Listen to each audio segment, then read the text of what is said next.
Þá komið að síðasta lið á dagskrá, það skýrsla bæjarstjóra, til máls tekur bæjarstjóri Ásthildur Sturludóttir. Forseti, ágætu bæjarfulltrúar.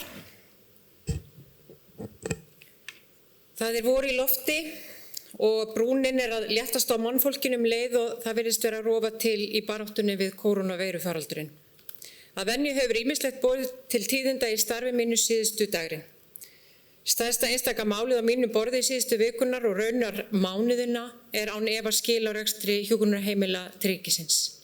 En á ýmsu hefur gengið í viðræðum okkar við Sjúkratryggingar Íslands. Starfsfólk sveitarfélagsins og lögfræðingar okkar hjá lögmannsþjónustu funda nú vikulega með fulltrúum Sjúkratrygginga og þótt ýmsar blikur séu á lofti þá virðist nú sem loks sé komin nokkur skriður á málið. 2 aðilar hafa tilkynnt sig til SÍ og léð máls á því að taka við rekstrinum. Ég hóflega bjartsýn á að senn sjáu til sólar í þessu flókna og erfiða máli.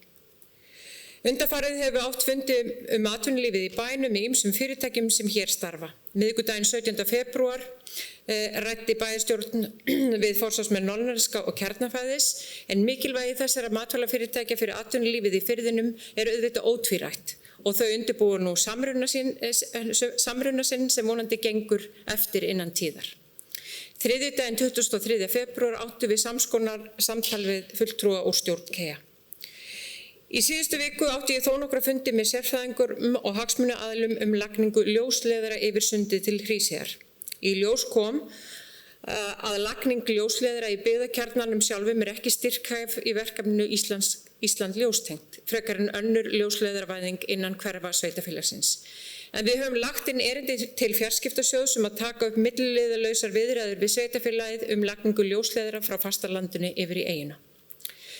Mánudaginn 22. febrúar átti ég fund með Haraldi Líndal Haraldsinni úttekt hans á stöðu og málefnum fatlaðra í sveitarfélaginu en skýrsla hans liggur nú fyrir og hefur verið kynnt í velferðarráði og starfsfólki velferðarsviðs.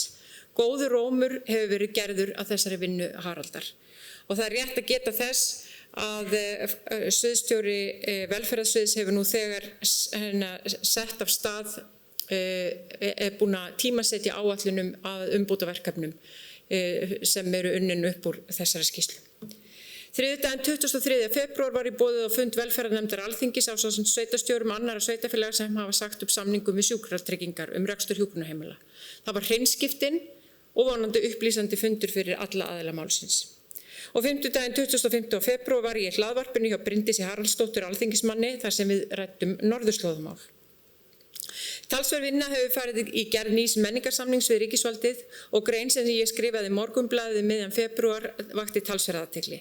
Ég hóflega bjartsýn á orðið verði við kröfum okkar og óskum en líklega fæst botn í það mál á allra næstu dögum. Loks langar mig að geta þess að sunnudaginn 21. febrúar heimsótti ég Álfheiði Jónsdóttur og færði henni blómvönd frá bæjarstjórn Akureyrarbæjar í tilefni aldarafmælis hennar. Það var afar ánægjulegt og margt skrafaðist í samkomusal Hlíðar. Álfheiður ern og hress en hún var mikil skíða og útivistarmanneskja á sínum yngri árum og frumkvöðull á því sviði. Takk. Þá hefur bæjarstjóri Ásthildur Sturludóttir lokið máli sínu og dagskrá tæmd. Eftirtalda fundagerðir eru lagðar fram til kynningar, afgreiðslufundur byggingafulltrúa 18. og 25. febrúar, bæjarráð 18. febrúar, frístundar 24. febrúar, fræðslur 15. febrúar, skipulagsráð 24. febrúar, stjórn Akureyrarstofu 11. febrúar, umhverfis- og mannvirkjaráð 12. febrúar og velferðarráð 17. febrúar og þessa fundagerði má alla finna á heimasíðunni og ég segi fundi slítið klukkan 16:25. Takk fyrir góðan fund.